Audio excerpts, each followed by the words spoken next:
All right, everybody, welcome to another episode of What's What BR. We have our friend Dr. Narcisse back with us again. How are you, sir? Good. How are you doing? I am good. It's a good day. Temperatures dropping slowly a little bit in Baton Rouge, so I'm happy about that. So I know we've talked weather before, but it's getting a little bit lower. It kind of creeps back up, but things are good. How are things with you and the school board over there? Things are rolling. We're super excited. Kids just took their benchmark assessment, so we are clear about how kids their baseline is in terms of performing. We've been working on trying to make sure we can get parents to be more connected to their kids' performance. As you know, we've been working a lot around literacy for kids and increasing their performance around mathematics. And, we think that the best way to get kids to be more connected to performing schools is getting them to read, write, and comprehend better. The more we do that, the better we feel. And right now, kids just took, if you're at the K2 level, kindergarten to second grade, they just took their DIBELS, which gives us kind of like, how their performance are. And then also we've been doing our benchmark, which is ANET, ELA, and math from grades 3 to 11. So all kids have been able to kind of taking those tests, and principals and teachers are now doing some analysis on what are the things they got to continue to work on with kids. And our other goal is that, as you know, we just announced a school scorecard where parents can actually go on and click to see how their children are performing in terms of like the actual school overall and the district. So we're excited about that. Just trying to be as transparent as possible and be more connected to families so they can have access to be more connected about what their children are doing. We've talked about not in you and I, but I think that's the key, with business, with any organization, with anything. It's, the transparency and access to the data, right? And so it sounds like the kids are taking the benchmark, and so now teachers will adapt, kind of this is, we've got a group, we've really got to focus here. Do you guys have that? Is it like we've just taken them, or have they gotten them back yet? Or is it we're in that gray area? Yeah, all the kids, all the kids took their tests, and, I always tell folks that all kids can grow, right? I know sometimes in education, we just think about kids who are struggling, but every child grows in some way, shape, or form, and, if a child is performing at a really high level, we want them to do even better than that. And, if a child is at a mid-level, we want them to do better to get them to a high level. And if a child's performing low, we want them up. And so I think that what we're hopeful that what we're doing is connecting children closer to be able to do patterns of things that will help them to keep, not only just do better in school, but just to be better as people, right? Like, writing and reading a lot. I think, one thing I always talk to staff is what are the materials that we're giving the kids in school, and how do we get more kids to even read things that are, may not be just a school thing. It might just be just something to read at home, or hang out and read with their friends, And so, the more kids read and write, the better they comprehend stuff, the better they can answer questions on test or some basic knowledge of stuff, right? And I think our children now don't do enough of that, quite frankly. Now their whole education is through social media, and so usually that's looking at a video or something that they're seeing a picture in, but they're not getting an opportunity to stimulate their mind around trying to understand factual stuff or understand different things that they're interested in. And I think that we have to kind of accelerate kids in that space. We're working right now to even have a huge partnership that we'll be announcing soon around how we can get our kids to read across the city. And we're pretty excited. So we have a few things coming down the pike in the next month or two that we'll be talking about. That's awesome. No, we found I sit with, I've got one of my boys, I have to sit, it's like 20 minutes every night. We have to read, something. And I think that's always been the case, is always talks about going and reading, you need to read with your kids. And then you talk about, kind of the transparency. It's always been, not that it wasn't transparent, but you just didn't know, right? It was like, right. You got reports every 9 weeks. And if you get, what is that, the report every 9 weeks, you get 4 reports in a year, so it's like, okay, for the course of the whole school year, the past parents have always known, like, 4 times. Like, do we need to do better? Do we need to do worse? The first one, you can't really do much on it, right? Because you don't know where they were, Yeah.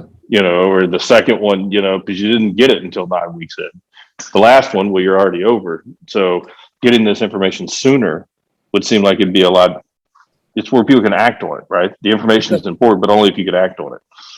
And we're even talking about things like summer reading lists. I told our team, I was like, we don't even have to wait for a summer reading list. Why not give kids a list to read for the whole year, right? And, let them work with their parents at their pace on, whether it's fictional or non-fictional type of reading, right? And, I think the more that we can provide families with more opportunities for kids to be able to be giving them a process to read and analyze things, the more you're actually developing a child to get better, in trying to comprehend and do things. I mean, kids only get better at trying to read and write by reading and writing. I tell folks that it's like anything else, right? The more you do it, the better you get, and the longer time you do it, the more you build that muscle to be able to kind of like grow. And I think that's usually how we see kids perform better over time. Sometimes people think like, a child just gets it and doesn't get it, but it's an example, a process, it's a whole child approach that you have to have. And one thing I'm pushing to push our system to do is to partner with parents more around those areas to help kids accelerate. No, and tell me, how does that work? How do we force, or how do you see it that we get, the parents, more involved, or how do we get them more information, or, what's the step? Yeah, I mean, step one for us, I think, is providing parents with more materials and information of things to do, right? And then saying to them, hey, here's what we've seen kids do that have done really well that they focused on, right? And so maybe providing them with, here's a sets of reading things you should have your child do, maybe almost like a little guidance manual, right?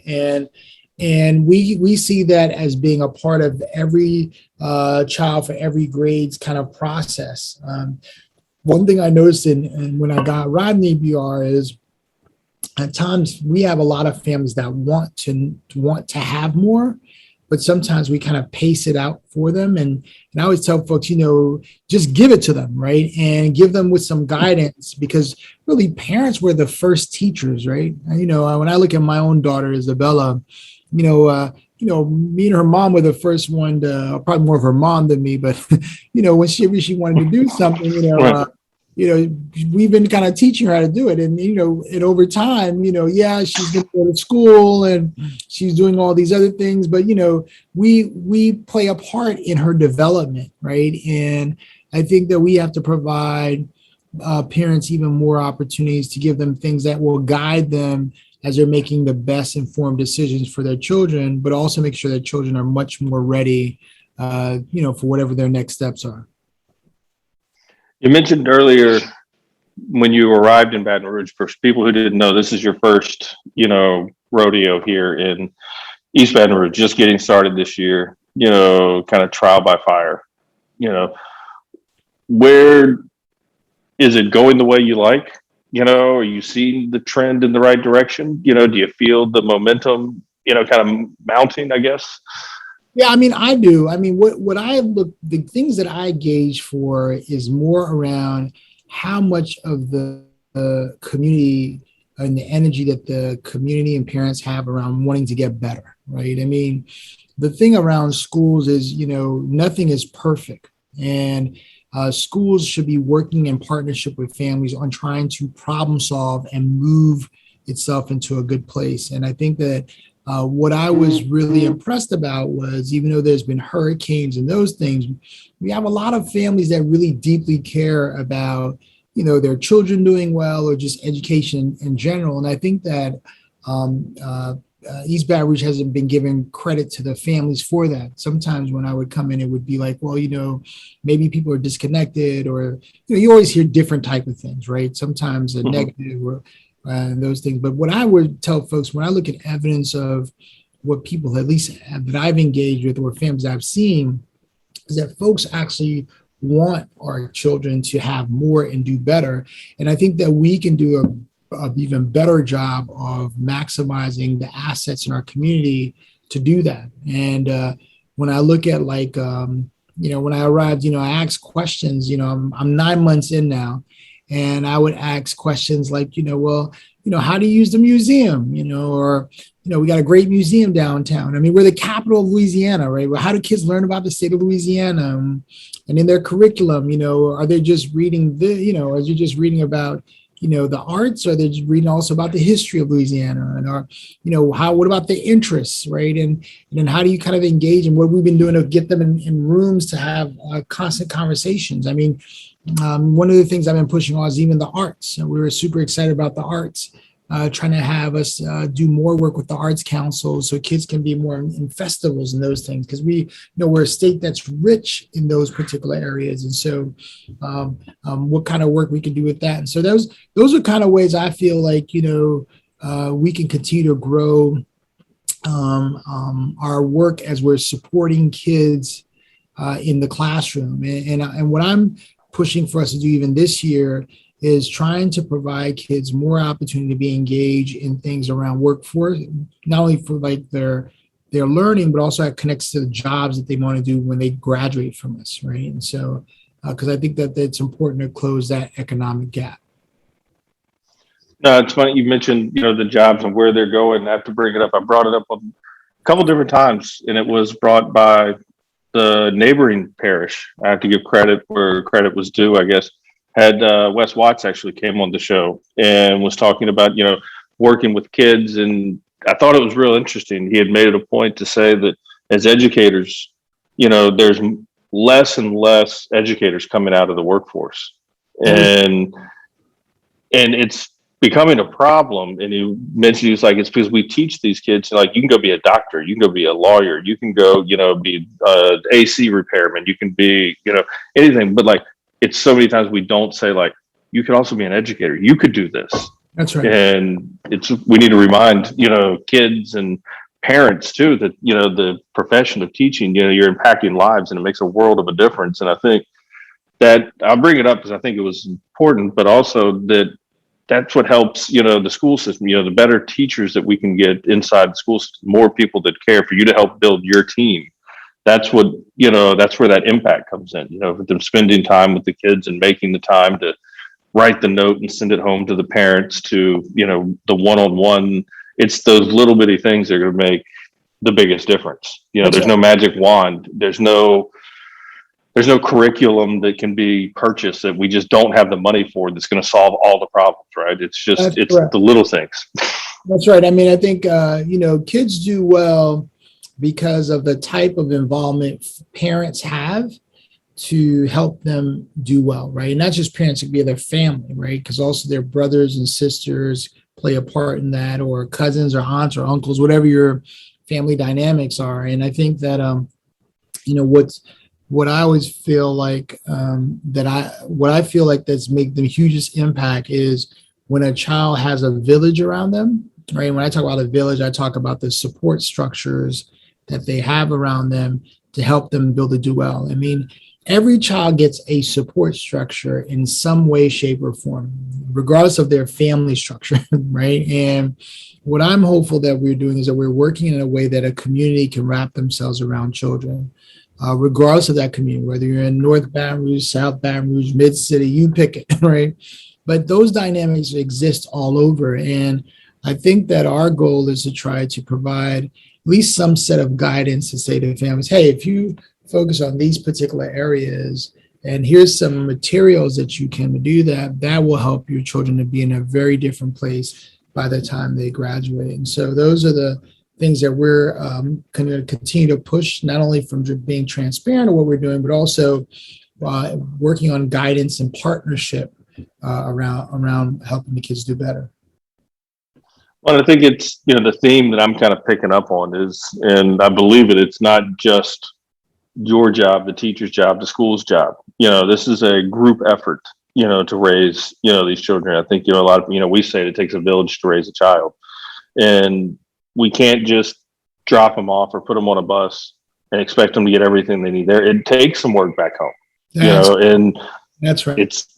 here's the tools. And a lot of people don't have those tools. And it sounds like you guys have identified that, and they're saying, hey, we're not just send them to us. We'll get them prepped and we'll send them back home to you with some tools, but we just need you to take a little bit of energy, Absolutely. and time. That's exactly right. And when you don't have those tools, you can come and ask us, and our job is to help you get those tools, right? Whether it's like additional material or, if it's access to something, I think people don't always see that in schools is so much more than just I'm sending the child to school, right? There's a lot of support around social emotional support, being in line with families and parents around that, and co-collaborating to make sure that we do all those things that help us have high quality education for kids. And I think those are the major things that, at least as I'm pushing hard to make sure that we can provide the best we can, those wraparound services to support children and families. I like the way you called it, the wraparound service, because people think, school traditionally, 7 to 3, but it's a lot more encompassing than just that. Absolutely. Absolutely. Well, anything else? Did you want to, got any? Right now, we're excited. We're in the thick of things. I tell folks we're in October. Mm-hmm. We try to get as much information from kids to start helping to support them to get ready for their quarterly benchmark tests. As you know, we give 3 quarterly benchmark tests where we're looking at kids to grow. Every child in East Baton Rouge to grow 3 to 5% growth on those benchmark tests. So parents can be able to tell how a child's doing from a report card standpoint, those things. I would strongly encourage families to start looking out for our scorecard that's coming out pretty shortly. And if you go to ebrschools.org, you'll be able to click on the scorecard, and then that should tell you like how we're doing on these performance indicators for parents to be. If you click student achievement and go in there, you can be able to look at how a school is performing and those things. And so our goal is to kind of vamp that up between this month and next month. So you can be able to know, this is how things are going. And so I love an opportunity. Maybe one of your next shows is to have my team probably, show you what our scorecard looks like so parents can see that. And, and then maybe talk through how parents can, use it or look at it to help inform, their learning with their children. I think that'd be, it kind of gave me the idea. It'd probably be a really good idea. Maybe we have you, come back on, and maybe the next show we get, a little bit into the weeds, and we can promote it a little bit for people, that it's not just more of kind of a check-in, but maybe it's more of like, hey, here's the scorecard, here's what it means, here's how to read it. And like you mentioned, like we're looking for kids to improve, 3 to 5%, and what parents should be looking for.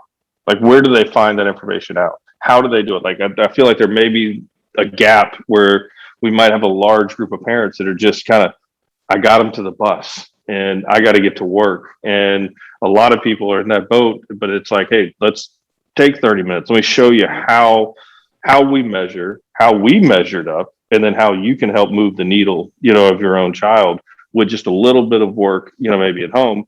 And we'll help you do the work at home, and we'll get you every single thing that you need. And, kind of a teach the parent, moment there. Absolutely. Absolutely. Well, we look forward to it. So, just let me know when you're ready.